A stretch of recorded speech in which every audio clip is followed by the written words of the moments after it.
안녕하십니까. 심우철 교수입니다. 자, 이번에 소개할 강좌는요, 여러분들 합격영어 두 번째 문법입니다.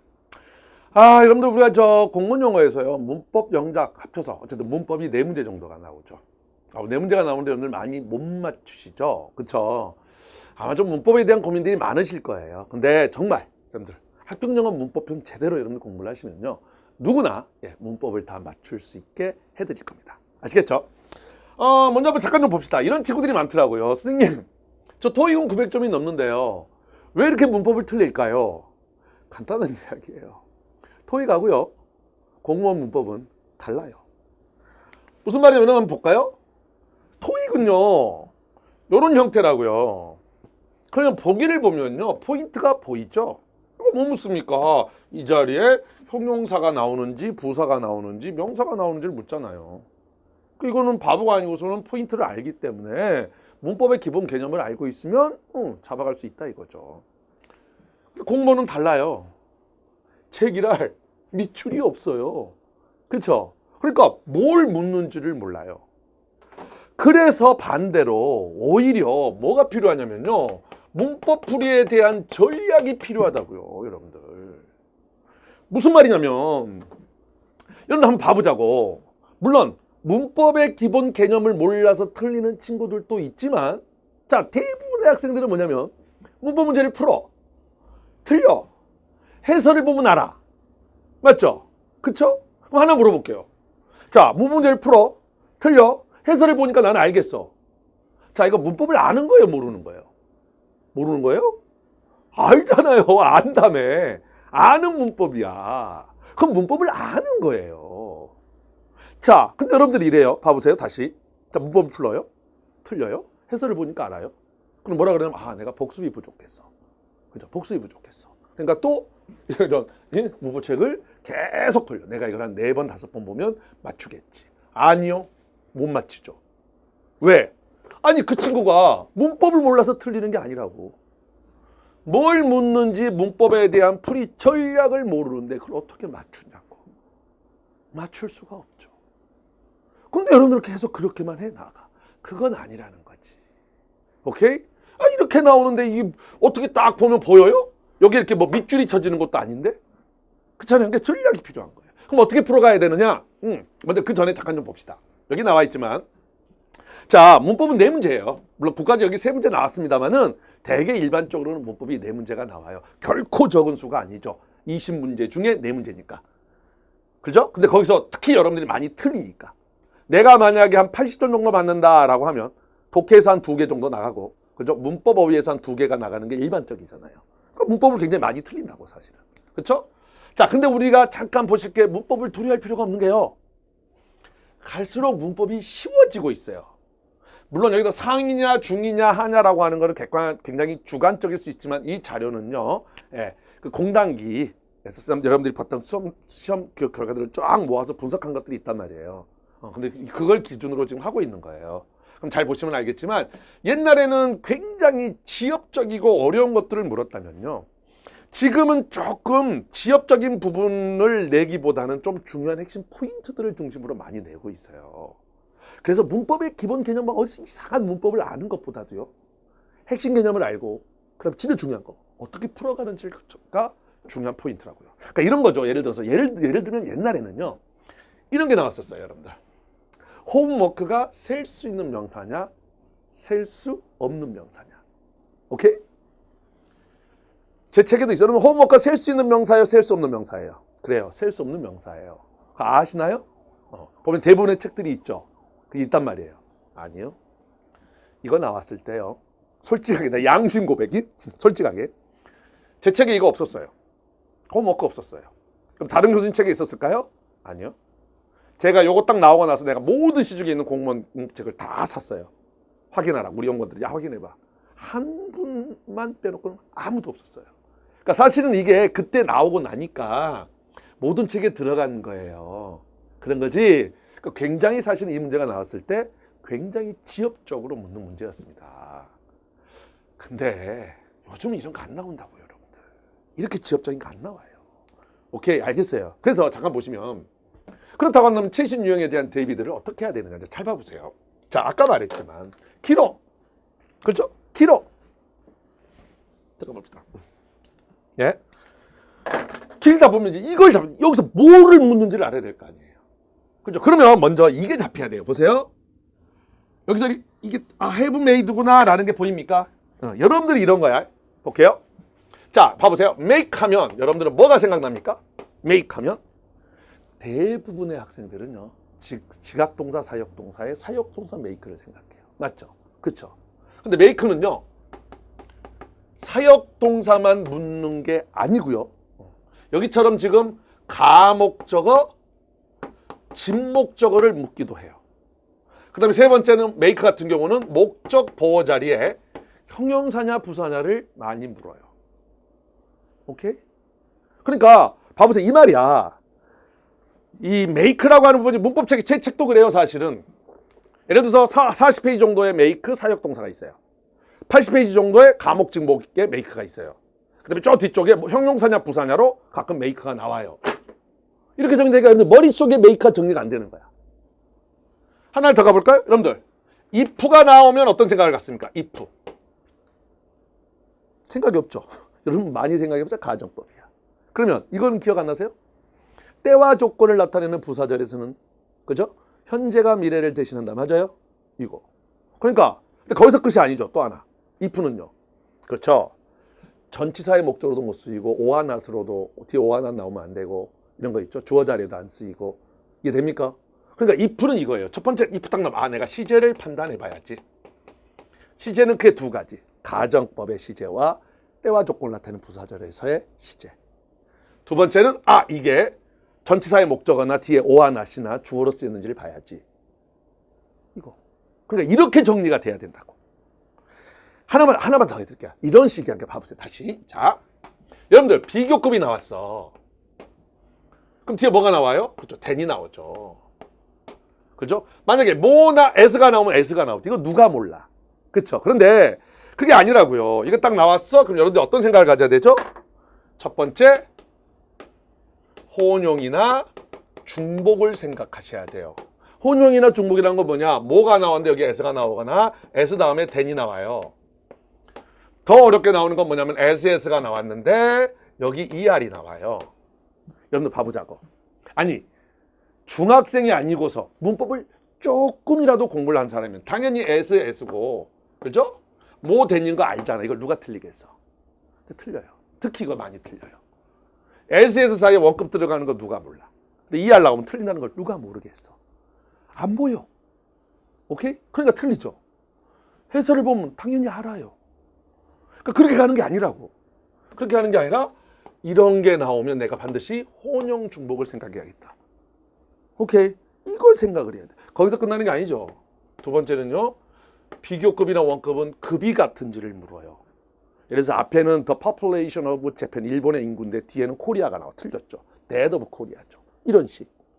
그래서 세 번째는 영작에서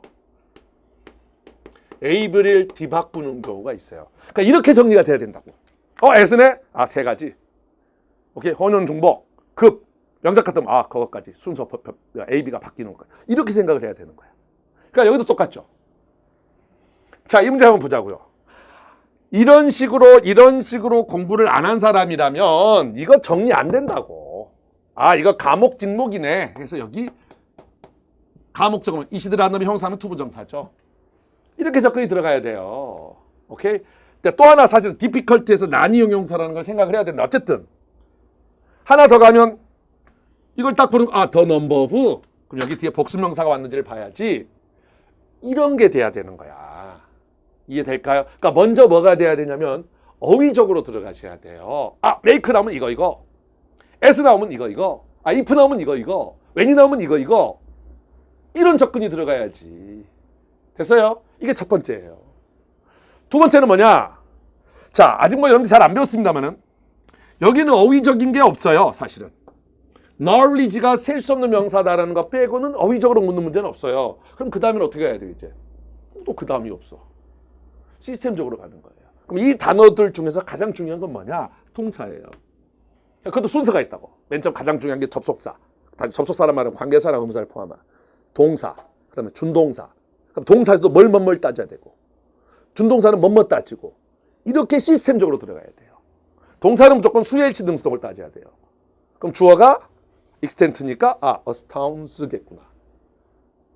이런 게 필요한 거지. 그냥 봐서 생각이 우연히 생각이 나서 나면 맞추고 생각이 안 나면 틀리고 이렇게 가면 안 된다라는 거죠. 무슨 말인지 이해되십니까? 그래서 자 보시면 여기 적어져 있지만 여러분들이 지금 문법은 다시 한번 이야기해요. 문법은 정말 여기서 이상한 문법들을 많이 안다고 맞추는 게 아니라고. 아까 말했죠. 범위가 줄었어.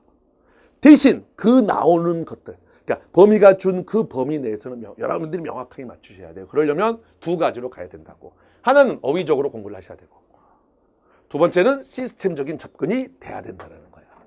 그러니까 이런 걸 배우지 않으면 미안하지만 문법이 쉬움에도 불구하고 여러분들이 틀린다고요. 아까 좀 최근 거 보여드렸잖아요. 아까 그게 지금 다 기출이에요. 여러분들. 이해되셨어요? 이렇게 하는 거죠. 그러니까 이렇게 하지 않으면 뻔해. 이게 반복이죠. 문제 풀면 틀려. 봤더니 아는 거야. 다시 개념을 열심히 해. 또 틀려. 아는 거야. 또 기본 개념, 또 책 해독 또 한 번 해. 이게 반복되는 거죠. 절대로 못 맞히죠. 그게 아니라 문법 문제를 접근하는 방법, 문제 푸는 전략을 여러분들이 익히셔야 된다는 거야. 그게 어휘적인 거고 시스템적인 거고. 이해되셨습니까? 그래서 잠깐 한번 보시면 사실은 우리가 되게 다른 교수님들 책을 보면 이런 기본서가 보면 맨 처음이 문법이죠. 아니에요, 여러분들. 구문이 먼저 들어가야 돼요. 문장 구조가 보여야 여기가 주어고 이게 가로치기 동사구나가 보여야 뭐가 보인다고. 오케이? 그래서 먼저 들어가야 되는 건 사실 구문이 먼저 들어가야 돼요. 그래서 구문을 통해서 문장을 보는 눈이 익혀지면 그때부터 문법 출제 포인트가 훨씬 더 잘 보입니다. 그래서 저는 합격영어 구문편부터 들어가고 문법 들어가고 이건 정말 중요한 거죠. 문법풀이 전략서를 들어가는 거예요. 오케이? 그러니까 제가 이런 이야기를 합니다. 가끔 저한테 수업을 듣는 친구들한테 저는 가급적 저는 장사꾼이 아닙니다. 그래서 이야기 상담하다 보면 다른 교수님한테 이미 문법을 듣고 있는 친구들이 있더라고요. 야, 그럼 그 교수님과 문법 들어. 괜찮아, 들어. 대신 이건 나한테 꼭 들어야 돼. 이 문법풀이 전략서가 여기서 다시 한번 어휘적인 거와 시스템적인 걸 다시 한번 정리를 해드리는 아주 독특한 강좌거든요. 어쨌든 이렇게 구성이 되어 있어요. 됐죠? 근데 그럼에도 불구하고 이제 잠깐 보시면 이번에 이제 좀 합격영어 문법편이 지난번보다는 좀 많이 작년보다 많이 좀 개정이 됐습니다. 그 이유 중에 하나가 뭐냐면 그럼에도 불구하고 구문으로 안 가고 바로 문법으로 오시는 분들이 있더라고요. 어쩔 수 없잖아. 그러면 거기에 내가 맞춰줘야지. 그래서 먼저 파트 1은 구문과 관련된 문법들을 정리를 했습니다. 보시면 그렇죠? 문장의 구성 요소, 문장의 형식이 문장 해석 아니겠어요? 절 파트죠. 문장이 길어지는 형태. 준동사단의 문장의 구조죠. 그래서 여기를 통해서 먼저 문장의 구조를 잡고요. 물론 당연히 문법도 여기와 관련된 문법들 하고요. 그리고 나서 이제 동사 잘 나오는 거 동사 파트. 여기 어떻게 보면 품사편이죠. 동사, 품사. 그 다음에 기타 품사들. 요 사이에 이제 비교급이나 특수급이 잘 나오기 때문에 파트 3에다가 이걸 좀 넣어놨고 이렇게 중요도 순으로 넣어놨습니다. 이해되셨죠? 그렇게 해서 크게 두 가지로 어휘적인 접근과 시스템적인 접근을 여러분들한테 가르치게 될 거예요. 그러고 나면 이제 파트 파업에서 다시 우리가 한번 모의고사 형태의 문제로서 여러분들 이제 실제로 적용이 되는지를 해봐야겠죠. 오케이. 그래서 제가 하나 더. 그래서 우리 문법 교재는 앞에 기본 개념이 있고요. 그 기본 개념에 대해서 특히 기출들 중심으로 넣어놨습니다. 그래야지 이렇게 기출이 이렇게 나왔구나. 야, 이 파트는 이렇게 기출이 많이 나왔으니까 내가 더 열심히 공부를 해야 되겠구나. 그렇죠? 자, 그런 다음에 아까도 말했지만 문법이 점점점 범위가 좁아지고 있어요. 그래서 거의 이건 별로 중요하지 않아 하는 것들은 뒤로 심화로 빼버렸어요. 그래서 여러분들이 조금 더 공부하기 편하게. 사실 심화는 진짜로 약간 면피용으로 넣어놨습니다. 내가 볼 때는 도저히 안 나올 것 같거든요. 근데 혹시 나오면 어떡해. 그래서 욕먹을 수는 없잖아. 그래서 넣어놨어요. 그 말은 바꾸면 여러분들이 이 부분만 잘 보면 된다는 거예요. 공부의 양을 좀 줄이기 위해서 나눠놨고. 그래서 항상 파트가 끝날 때 실전 문제. 오케이? 넣어놨고요. 이해되셨습니까? 이렇게 처리돼 있어요. 그래서 정말 제가 자신 있게 말할 수 있는 거는요. 다른 교수님과는 다르게 저의 합격영어 문법편은 단순히 기본 개념에서 끝나는 게 아니라 배우고 나면 여러분들 진짜로 실전에서 바로바로 쉽네 할 수 있게. 오케이? 그렇게 여러분들 제가 가르칠 겁니다. 아울러서 복습종이라는 게 따로 있어요. 이 교재 말고 이렇게 돼 있거든요. 이거는 문법이고요. 또 이게 복습종이라고 있습니다. 이건 뭐냐면 여기에 있는 문제들 있잖아요. 아무래도 여러분들 문법은 어려우니까 일회동만 하지는 않잖아요. 여기는 이 문제 풀면서 나랑 수업하거나 할 때 쭉쭉 뭐 이렇게 적고 판사한 것들이 있겠죠. 나중에 다시 보려고 그러면 이미 판사가 다 돼버렸잖아. 그래서 그때 보면 이 책을 2권 사시는 분들이 있더라고. 그럼 아깝잖아. 그래서 여기 문제표면 여기 우리 문법책에는 있는 문제들만 따로 이렇게 얇게 하나를 더 만들었어요. 그게 복습종입니다. 알겠죠? 그렇게 구성이 되어 있다는 거. 그래서 제 강좌는 여러분 제 강좌의 특징 아세요? 다른 교수님들에 비해 강수가 좀 작아요. 왜냐하면 그렇게 막 우리가 예를 들어 문장을 해석하는데 그렇게 많은 게 필요하지 않아요. 문법도 아까 말했잖아요. 범위가 많이 줄었다고요, 여러분들. 알겠죠?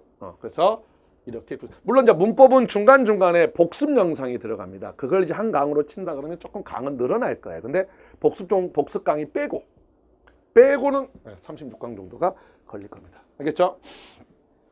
그래서 여러분들이 지금 여기 들어가고 있는 거예요. 알겠죠? 구문, 문법, 독해, 합격영어. 우리 이제 문법을 하고 있는 거고요. 이게 끝나고 나면 이제 우리 천재 시리즈 들어가야죠. 오케이, 문법하고 문풀이 전략서를 통해서 완벽하게 어휘적인과 시스템을 다시 한번 보시고 중구장창 천재 가지고 연습을 해야지. 오케이, 이렇게 되어 있습니다.